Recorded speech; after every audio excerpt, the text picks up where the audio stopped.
What is up, everybody? Welcome to another edition of the Saturday Morning College Football Show here on RotoGrinders. We're running out of time in the regular season, just a handful of weeks left for teams to make their final playoff pushes and for us to make some money in DFS. So we'll try to give some winning tips and selections here throughout the show today. As usual, you've got myself, Justin Van Zuiden, alongside John Laub. And John, how are you doing this morning? I'm doing great, man. I cannot believe it that we are 2 weeks left in the regular season. Then we get the conference championship games, which I think with this new kind of who's going to get in the playoff, how important are these conference championship games? I mean, did you read this week where Lane Kiffin was honest and he said, I don't know if I want to get to the SEC championship game, which is really, he's probably right theoretically, but isn't that a bad thing for college football? But I do like the drama around in 2 weeks from now.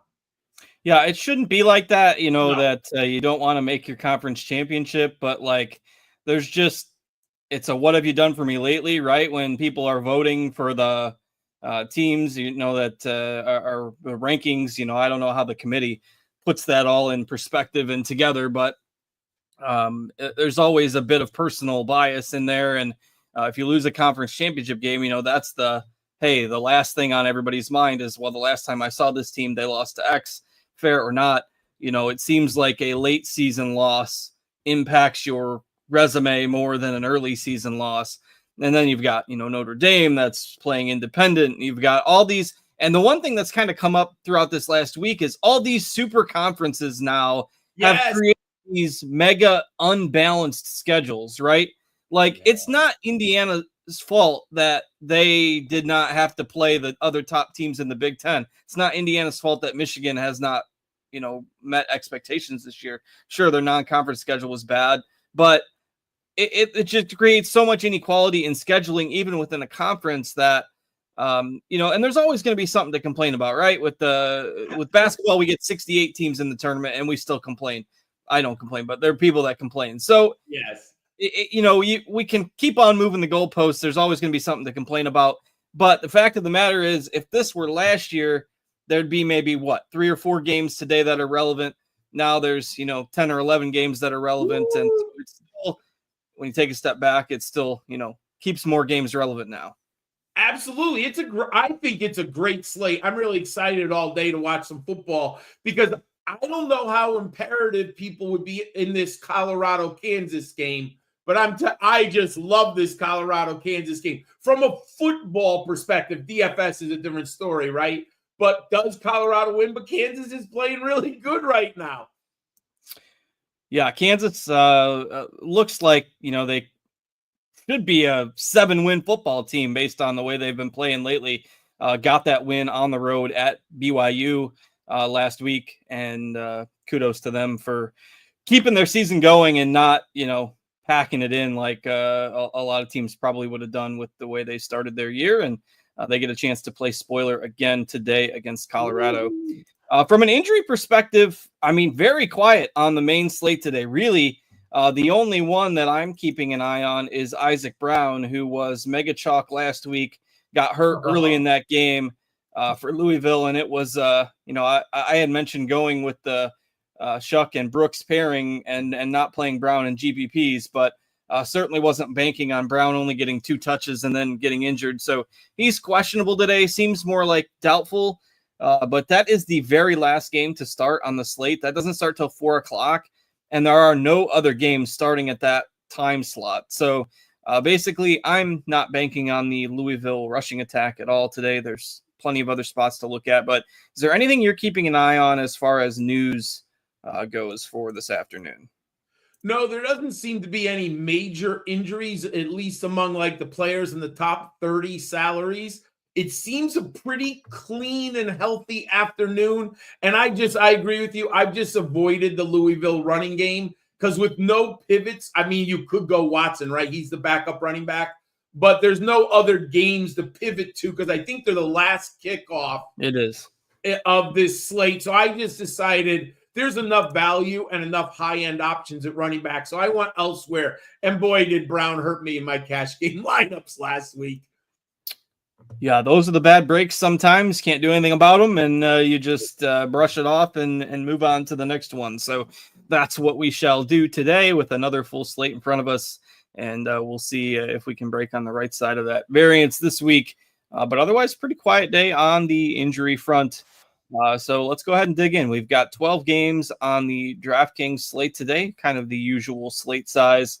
Interesting games on the night slate as well. Try to touch on FanDuel before we end the show if you're playing the all-day slate there or the night slate on DraftKings. So let's start as usual at quarterback here on DK with quite a few high-end options today, but three that kind of stand out in terms of salary. Three guys above 9K, and then a dip down before you get to the next tier. But that's Cam Ward, Shedeur Sanders, and Jackson Dart are your high-end quarterbacks today. Are you starting with one of those three? If so, who do you like? So for cash games, I am not starting these three right now because I love the running back spot, which we're going to talk about later in our next segment. So I have avoided, but I do think there's value here for GPP a little bit, not a ton, but a little bit to kind of differentiate from the running back to the quarterback position. But if I had to start one and I'm looking for ceiling, my ceiling guy on this slate is Jackson Dart. He's had games with I think his highest was 61 points earlier in the year. Now, the problem with Dart out of the three is he has the highest floor. So there's a lot of risk with Jackson Dart. But I like Mississippi on the road against Florida here. He has been cold, but he had a 48-point game. Sorry. I thought he had 52. A 48 and a 52-point game, scoring different systems. I was thinking a different setup. So I like Dart as my GPP because of the ceiling. If I'm going to go cash, I think Shedeur Sanders is the guy today because I think Dion is really trying to get this quarterback and his wide receiver, Travis Hunter, into New York. And I do think Kansas can push Colorado. I think that's a really important factor, right? Kansas at home can force Colorado to score all day, my friend. Yeah, I think that'll be a very competitive game. And I think the Dart call is interesting as well. I mean, Trey Harris is healthy now, so that's a big boost to that offense. Obviously, he missed a few weeks there in the middle of the year. Dart was banged up also, so that offense kind of took a dip for maybe a month or so, but seems like they're back on track. And, the games are still relevant for Ole Miss at this point, given that they are 8-2, still have playoff hopes as well. And they've got, two very winnable games with Florida and Mississippi State to close out the regular season. So I like Dart. I think Ward is certainly viable as well. What I'm going to do is in GPP lineups where I want to play Ward today, I might pair him with two pass catchers. Miami can probably score at will on Wake Forest, and I wouldn't put it past Miami to potentially go for some style points today. People are really clamoring about them not deserving a playoff look. And so, I wouldn't put it past him to put up 50 on Wake today, go for some style points like that stylish Fantrax hoodie you got on there. Fantrax was one of my very first fantasy season-long fantasy leagues back in the day was on Fantrax. So I don't have a hoodie though. I got a little lucky. They sent me this one. So yeah, it's comfortable too. Always good. The hoodie is always a good choice on these blustery, wintry days that are coming. And that does remind me as well, weather concern in the Boston College, North Carolina game today. Sounds like it's going to be very windy and very rainy for that game, kind of like the West Coast game with UNLV last night. So passing attack might be a little hindered in that one. Kevin Roth put out a tweet about that yesterday. So we can talk more about that when we get to running backs, but just a word of caution on the weather in that game I think it's in Carolina today. No, it's at Boston College, so up in the Northeast. All right, let's move to the next range of quarterbacks. Lots of, say, $7,500 to $8,500 options today. I won't list off all the names, but who are some of the guys you're looking at in the middle tier? I think there's two. If you don't want to spend up at quarterback, but you want to have a really nice floor, I like Kevin Jennings of SMU a lot. I've talked about him a couple times, I think, on our show because I've been impressed with SMU. And more importantly, I've been impressed with this young man. Now, I don't think I would play him in GPP because he does seem to have a ceiling, right? That isn't going to get you into that 40-point range. And when you want to win a GPP, I do think you want that quarterback, right, who's going to get you 40 points. Jennings is really solid in that 20 to 26 point range. If I look at him now, he's gone over 30 points only once. But I do think SMU against Virginia here, and I'm sure you've seen Virginia, Lisa, they've been around up on TV a lot by me. Their defense isn't very good. So I think SMU can go into Virginia Day, and they should be able to put up 35 points. So I like Kevin Jennings a ton. But the guy with the ceiling, because we're always looking for ceiling plays, it's Garrett Green of West Virginia, right? I like him so much in this matchup. I think UCF can put points on the board. I actually think UCF is favored, right? Am I correct in that? I think I think it's like a 2 or 3 point spread. Yeah, so I love these home quarterbacks when you have a high implied total, and Garrett Green's a dual threat. He is coming off a 44-point outing. Now, I don't know if he's going to replicate 44 points in back-to-back games, but I think 30 to 35 is more than reasonable for Garrett Green this week against UCF at home. Yeah, Green is definitely the upside choice in this range, and I like this game in general. I mean, we'll get there in a second, but you've got a cheap quarterback on the other side. You've got an expensive running back for one team. You've got a cheap running back for one team, and you've got a whole lot of affordable pass catchers. If you think this game is going to shoot out, I mean, the totals come down just a touch, but 60-ish point total is one of the highest you'll see on this slate. Both teams projected for close to 30 points. So I think this game is very stackable in GPP builds if you're looking to combine a few guys together. But Green is certainly fine on his own as well in cash games or in any type of format. It's definitely Green in this mid-range for me. If you want to go up to somebody like a Shuck or a Will Howard, I think that's fine. But I would rather stick with Green and then cheaper. Especially if you're going with one of the high-end quarterbacks as a QB1 and you're looking down here for a super flex, I'm probably going either Green or cheaper than Green, where we get to guys like I mentioned, the cheaper quarterback on the other side of this game, Dylan Rizk for UCF, has taken over the starting reins there. He's $6K on DraftKings. Lagway for Florida has taken over their starting job. He's $5K on DraftKings. And then you've also got some other guys that are just a little more expensive than that. Baron Morton, Jelon Daniels. Those are probably kind of the big four down there. Anybody that's sticking out as your preferred kind of super flex option? Well, I like two environments for two quarterbacks here. It's Baron Morton. I like him a lot at Oklahoma State. I believe Oklahoma State's bottom 5 on pass defense, right, Justin? And those of us who was stuck with Ollie Gordon in our season-long leagues, we've watched these Oklahoma State Cowboys. Boy, are they friendly on defense. And I'm not a Baron Morton fan. I don't think he's a great quarterback, but at least he's efficient enough. So I do love him in this environment. And then you mentioned Rizk. It's with the Z, everyone. Dylan Rizk of UCF. I did a little bit of homework this weekend on him this week. I like him. He's a nice quarterback. Now, he's a redshirt freshman, so he's been in Malzahn's system for 2 years here. Now, he hasn't played a lot until the last 3 weeks. I think he's their third starting quarterback. But I like what I've seen, and he's more of a pocket passer with a little bit rushing upside.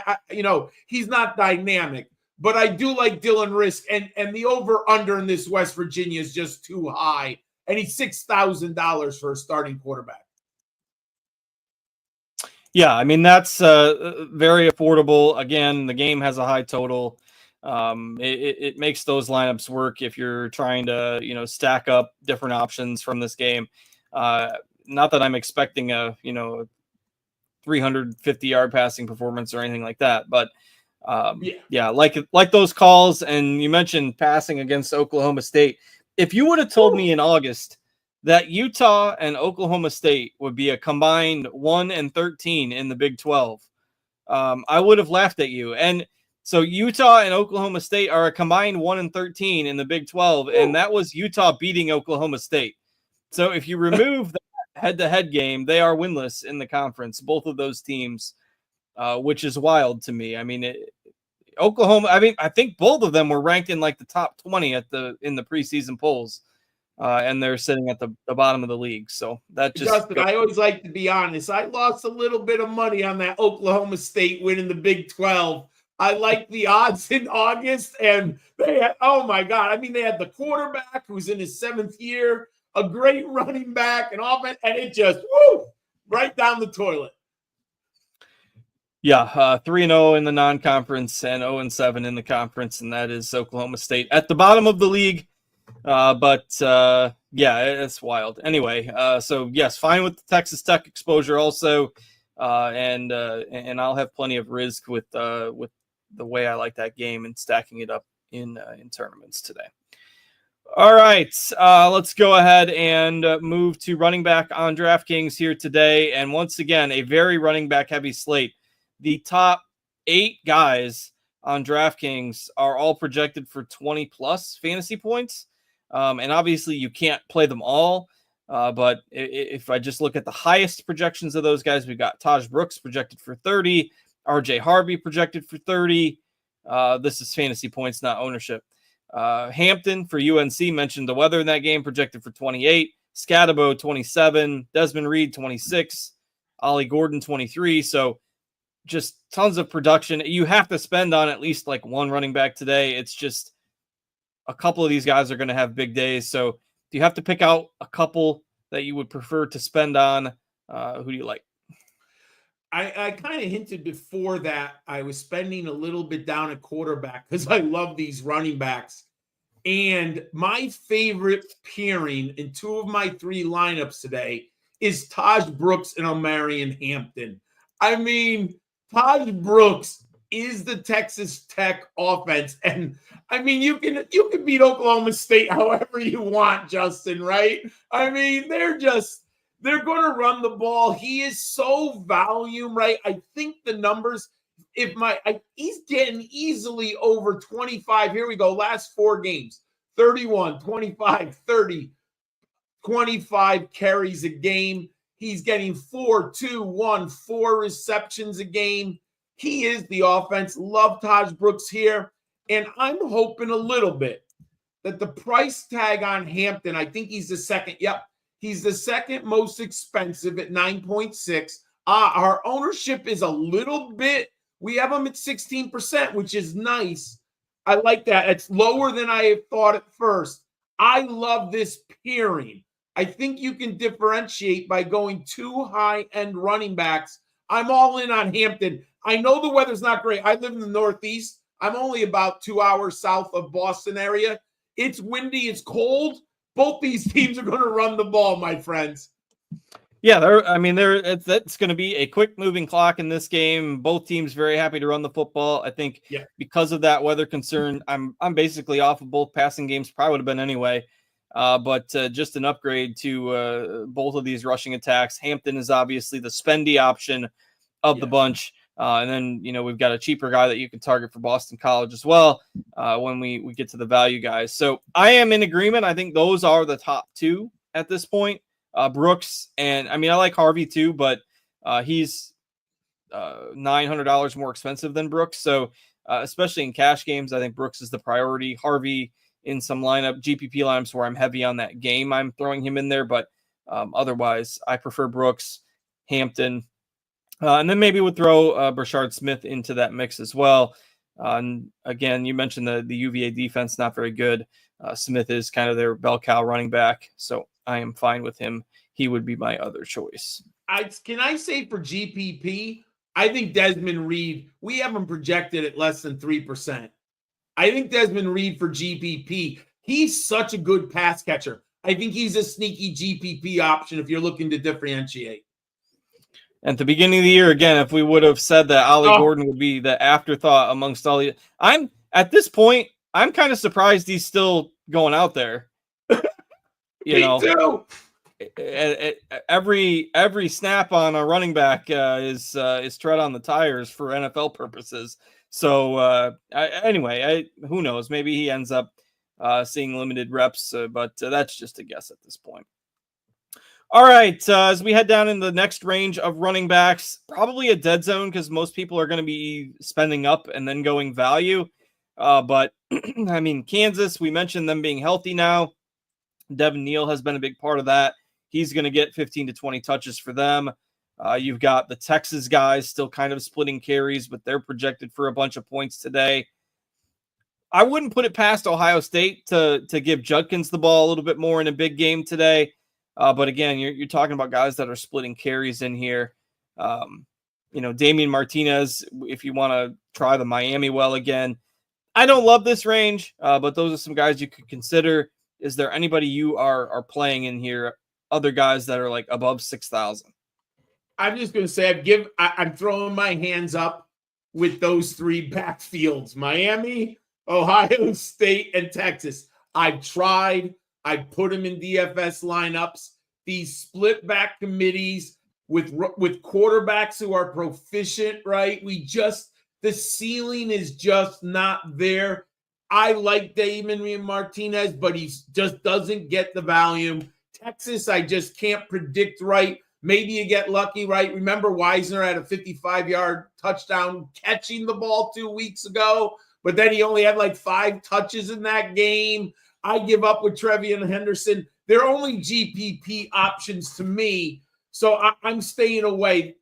I don't even like LJ Martin this week against ASU BYU, and he's been a pretty good running back this week, but I don't like this salary range. Same thing with Penn State, right? Nate Singleton and Katron Allen. There's no ceiling with these teams. Yeah, they're splitting carries, tough to figure out. Probably just a pass for the most part. I do have Judkins in a few GPP lineups, but that's not a cash game play by any means. I think you try to go a little bit cheaper with if you're looking for a flex in here, RB2. And the big one, I mean, I kind of hinted at it earlier, but Robichaux for Boston College has kind of become their number one guy. Bad weather there. They're going to give him the touches, I think, today. He's 5,600. He's my favorite kind of value-ish option. Maybe Bentley for Ole Miss against Florida at 4,200. There's not a whole lot in the dirt cheap area today. Anybody you're considering, or do you like any of those two guys? As I said all year, I have 3 lineups each week, and I have Kai Robichaux in 2 of the 3 lineups in a flex. He just is – the volume's there. If you don't know, everyone, Thomas Castellanos left the program, and he's a dual threat who really did excel with his legs. And the Eagles were rotating running backs. One of them's out, and another one's like probable. Robichaux is the guy over the last 2 weeks. I don't like this UNC run defense at all. Give me a little bad weather. I like Robichaux here a lot, and they now have a passing quarterback for Boston College, so it's even more likely that Robichaux's getting those goal line touches. Yeah, he's not going to get vultured there at the goal line by the quarterback. Not going to be as likely for that to happen. Anything else at running back? Anybody dirt cheap or that it? I have one sneaky guy later for the Fantastic Four, but I'll save him for later. All right. And again, I mean, you could, if Isaac Brown is out, you know, you could consider going with Donald Chaney as a punt for Louisville. But that's the last kick. There are no other games starting at that time. We're not going to know, and it's too risky for me to even touch that at this point. So without confirmation on Brown, which we're certainly not going to get before noon. So, all right, let's move to wide receiver. Tough to spend top dollar here because of all the high-end running backs on this slate, but that is going to make the Travis Hunters, the Trey Harrises, Ja'Cory Brooks. I mean, those guys are going to be more contrarian today because it's tough to fit them in. It's easier maybe if you start to go down in the 7Ks like a Brennan Presley or a Josh Kelly is probably where I have to start just from a salary perspective, and they don't project much worse than the other guys. So where are you looking at for the top end of receivers today? I'm out on cash games, but man, I think if you're trying to differentiate in a GPP, and right now we have projected ownership of Travis Hunter less than 5%, Trey Harris less than 5%. I think that is very interesting. You can do a Jackson Dart, Trey Harris GPP and really hope, hey, they were so good the first months of the season. I still think Trey Harris has like ridiculous yards. I think he's at 900 yards. Let me check here for the season. He has 1,020 yards, and I believe he's missed the last 3 weeks, Justin. Like, his ceiling is so high at such low ownership, so I do like him there. And Travis Hunter, he's been very good. He has not hit his ceiling price the last 2 weeks. But is this the game in which Kansas forces the Buffaloes to throw the ball throughout all 4 quarters? And does Deion get Travis Hunter to New York? So I think for GPP, I think to differentiate, these are 2 beautiful pivots, my friend. Yeah, absolutely. I think in GPPs, it makes a lot of sense. And, shocked at some of those numbers from Harris, but he had 100 yards. He had 100 plus yards in 5 of 7 games before he got injured. Had a 275 yard games, a 225 yard game. So yeah, the ceiling is definitely there for both of those guys. And sub 5% ownership likely in GPPs. Again, I'm probably out on Tyler Warren. Not playing Tyler Warren is what cost me last week. I figured Penn State was going to blow the doors off of Purdue. Who knows what Warren would do? Turns out he did everything to help make it a blowout, and that was on me, I guess, for not predicting that. But he's Justin, all the way up. I 100% concurred with you. I didn't have him in any cash game lineups. He was incredible. Penn State just fed him the ball. Yeah, Purdue having some troubles on the defensive side of the football and the offensives. They're just not very good. So had the pleasure of watching some of that game against Michigan State last night before I had to turn it off. Just wasn't too much going on for Purdue in a 1-10 season. But Penn State rolled them last week. No surprise. Was just wishing that Warren wouldn't have done everything along the way. All right, let's kind of move down into the mid-range of wide receivers. You've got, again, if you're not spending all the way up for Sanders, or not for Sanders, for Hunter, you have Wester for Colorado. I had some big plays last week. I mentioned Kelly already. I mentioned Presley already. Jordan Tyson, probably one of the better wide receivers in the country that doesn't get a lot of respect nationally. That's a big game with BYU and Arizona State tonight. I like Tyson at 6,500. It's just, we have not seen Arizona State on the main DraftKings slate a lot. I said tonight, but this afternoon, they've played a lot of late night games. So if you've only played on DraftKings, you might not be super familiar, but Tyson, big fan of him at that 6.5K price tag on DraftKings today. Who are some of kind of the middle tier wide receivers that you like? Well, first, I completely agree with you, Jordan Tyson. And in our last segment last week, I had mentioned Jordan Tyson as a FanDuel option, and he hooked me up on FanDuel on that full day slate. And if you haven't seen Jordan Tyson, people, he's really, really good. You know what I found out? I was looking into his background about 6 weeks ago. He went to Colorado, but he left when Deion came in because they were bringing in wide receivers. So it's interesting. He was a pretty highly recruited guy who had a good freshman year. So I love Jordan Tyson. Couldn't agree with you more. To me, a player who's interesting just for the environment, it's Deshaun Stribling of Oklahoma State. If you want to get into that game, if you want to go to the ear, let's say you have Taj Brooks. I love Deshaun Stribling coming back. Now, him and Presley in general, Presley's the better option, but Stribling does have a very high ceiling. Last week, he had 26 points. He has a game with 32 points and a game with 39 points. So I do like Stribling in that environment a lot. Yeah, I like those guys in the middle tier as well. Tyson certainly being my favorite. And the Miami guys, I mean, you got Restrepo, you've got Horton, you've got George, you've got Sam Brown. Like, they do spread the ball around, but they might score 7 touchdowns today. I mean, how are you handling the Miami receivers at their differing price points? It was very hard for me to build a lineup with Estrepo and Ward.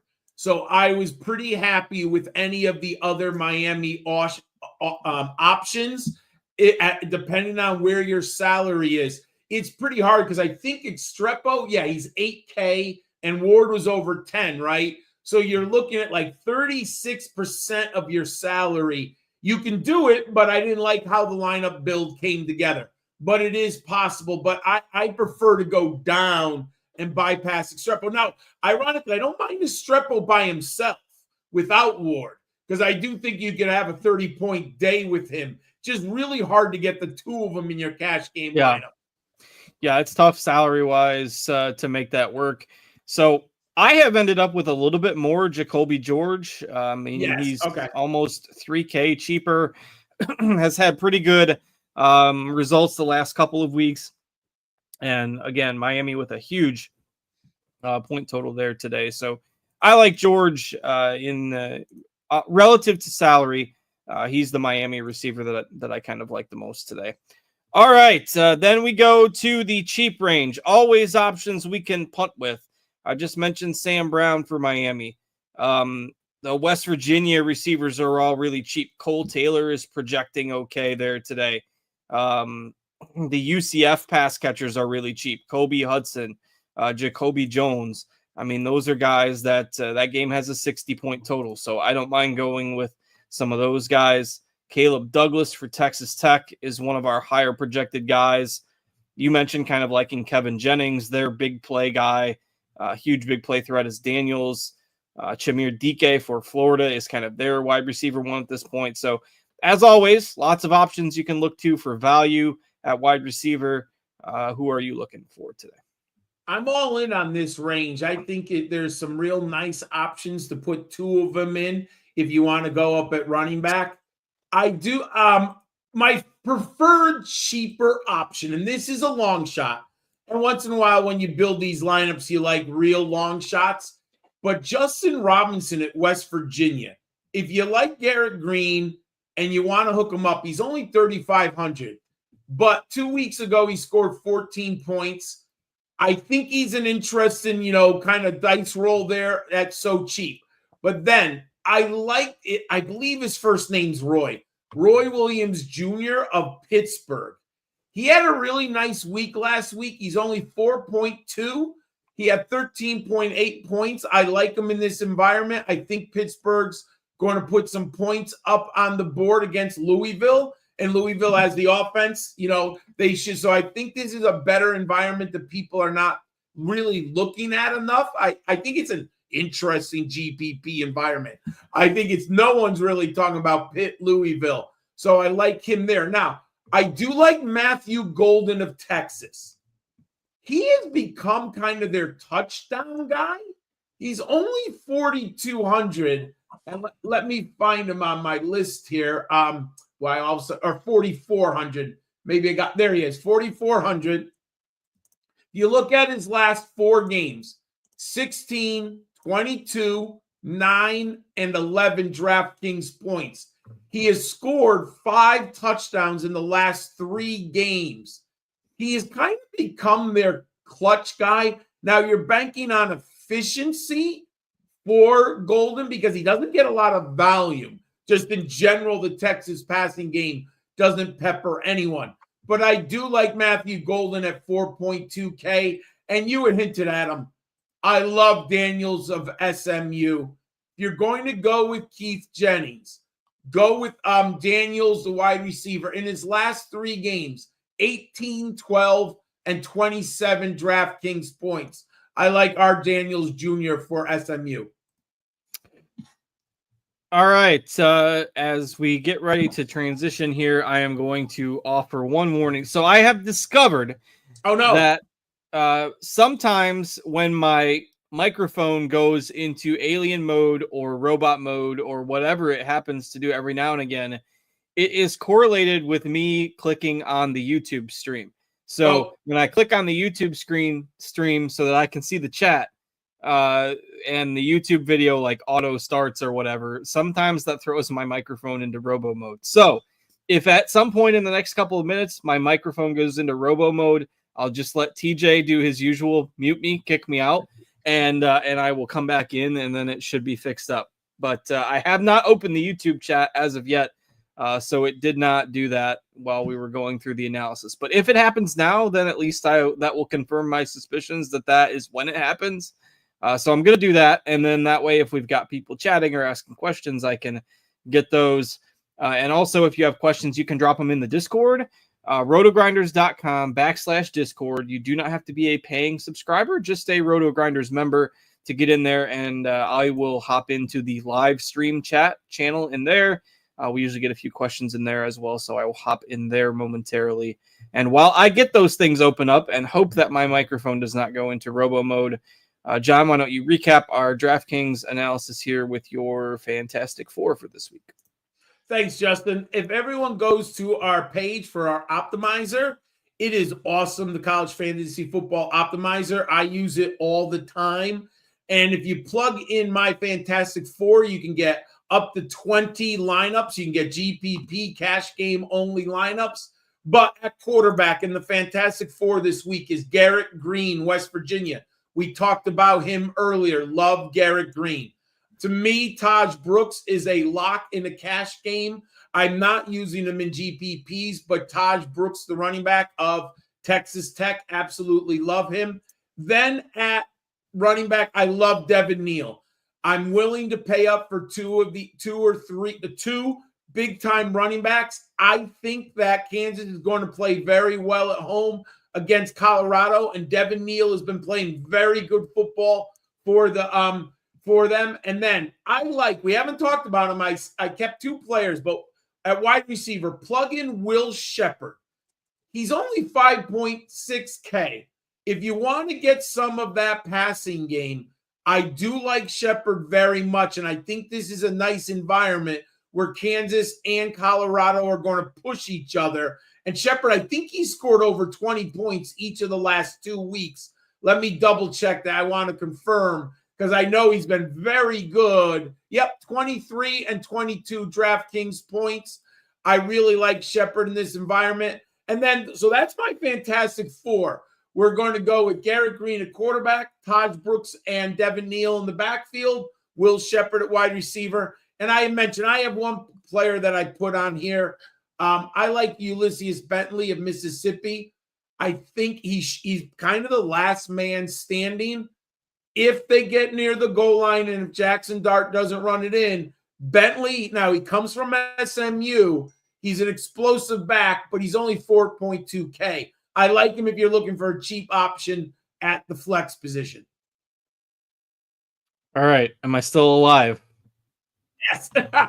I'm still alive for now. We're not robot. All right. That's great. I love those calls today. I have opened up the chat. I have opened up the Discord. Couple questions in the Discord or a comment from Golf Nut. He is playing a lot of Baron Morton today and game stacking Texas Tech, Oklahoma State. Certainly fine if you think the Cowboys can keep that game competitive. And then we have a couple of questions as well. B. Drew Hot with a 2v2 DraftKings cash question. So one side would be Morton and Jaheim White. We didn't talk about Jaheim White that much, but he projects well today as well. Or the two Danielses, Kansas Daniels and SMU Daniels. So Daniels and Daniels or Morton and White? Oh, I'm going to go Morton White for cash games by far. I love, and I'm not trying to cop out. I'm being dead honest. I love White and Daniels, the two Daniels for GPP because I think people are not putting Jalen Daniels, a quarterback, into their lineups. If I remember our projections, I don't think he's very highly projected at the quarterback position. And it's a nice pivot off of Devin Neal. Yeah, he's not super high. I mean, he's in the single digits as far as projected ownership goes. So don't mind that call myself today as well. And then Carolina guy is asking a couple of FanDuel things. So we'll go ahead and we will pivot over to FanDuel here now. I clicked DraftKings again. All right. So we are over to FanDuel, which again, including some of the night games as per usual. The problem is they aren't super exciting games from a fantasy perspective tonight. Army and Notre Dame, not a great game for fantasy. You know, Army's going to try to bleed the clock. I like Riley Leonard, but he's expensive. And the possession, amount of plays is probably going to be lower tonight. Texas A&M and Auburn, that game has a total in the 40s. Alabama and Oklahoma, that game has a total in the 40s. And Iowa State and Utah, that game has a total in the 40s. So, the games that FanDuel has added all have fantasy or real life point totals of 46 points or less. So it is one of those games where my FanDuel lineups look pretty similar to my DraftKings lineups this week, which means there's not a ton to break down. I mean, the only guys in those later games that we have projected for double-digit ownership on FanDuel are Ryan Williams, who I don't mind, and Micah Bernard, who I'm okay with, but I don't think is absolutely necessary. So I mean, is there anything else in those night games? Just those, we can circle back and talk about some of the other options in the earlier games, but in the night games on FanDuel, is there anything you feel like you need to have? Not need to have, but I did build a Jalen Milroe lineup for GPP. I don't mind the late hammer, and I understand why people are staying away from it. They only have a 30-point implied total. Oklahoma has been statistically pretty good on defense, not great, but I do think Jalen Milroe, with his rushing ability, and you're getting him at less than 10% ownership in this game, and still 30 points implied total. That's four touchdowns. Jalen Milroe should account for at least 3 of those 4, either through the air or on the ground. And when I can get a guy like Jalen Milroe at under 10%, I'm all in on him. I agree with you on Riley Leonard. I like him. Now, he's low ownership, but I do think, I don't know, am I wrong to think Notre Dame's going to beat him pretty solidly? I just think Notre Dame's a much better team, and I love the Army story, and I would love to see the upset, but my football brain says Notre Dame's just a lot better. And if they are, will Riley Leonard be in the game in the fourth quarter? Yeah, I mean that, and when you figure the first half, I mean, again, Army's going to try. Army had a 14-minute drive against North Texas a couple weeks ago. I mean, they're just going to try to make this game go super fast, and yes, it's just there's so much. And plus, if you factor in a potential blowout, there's just no reason to spend the premium, in my opinion, on Riley Leonard today. So again, my FanDuel lineups look pretty similar to my DraftKings lineups. Garrett Green is a little more expensive, relatively speaking, on FanDuel. So, he's only a little bit less than Dart and Sanders. So you could make the pivot to Dart or Sanders if you wanted to. You've got Rizk over there on FanDuel as well. Lagway as a punt. I mean, you've got Brashard Smith. You've got Desmond Reed. You've got RJ Harvey. Taj Brooks is not on the FanDuel slate, but a lot of the other similar names as to what we have on DraftKings. And so Carolina guy was asking for the favorite quarterback receiver stack on FanDuel. So, I mean, it's the same options. Ward and Restrepo, Dart and Harris, Sanders and Hunter. It's a little more easy to fit Sanders on FanDuel. I don't have a lock and load like favorite quarterback receiver stack on FanDuel. I think all of those are viable. Is there one that you particularly like more than the others? Yeah, my favorite is Milroe and Ryan Williams. I think that's a fair, and it won't have super high ownership either. Yes. People that are focusing on the earlier games for DraftKings purposes, even if they're playing on FanDuel, might not have Milroe on their radar. So I think he's definitely an interesting tournament option today as well. And one other, Will Howard and Emeka Egbuka is very interesting pivot. If Ohio State, now it's not likely, but Ohio State could put up 35, 5 touchdowns against Indiana. They have an implied 31. And Egbuka, if you're Indiana, Justin, don't you slow down Jermaine Smith? Isn't he the guy you're going to focus on? That leaves to me Egbuka in very interesting matchups, and he has had some sneaky games. So I think that's another stack if you want to differentiate on FanDuel.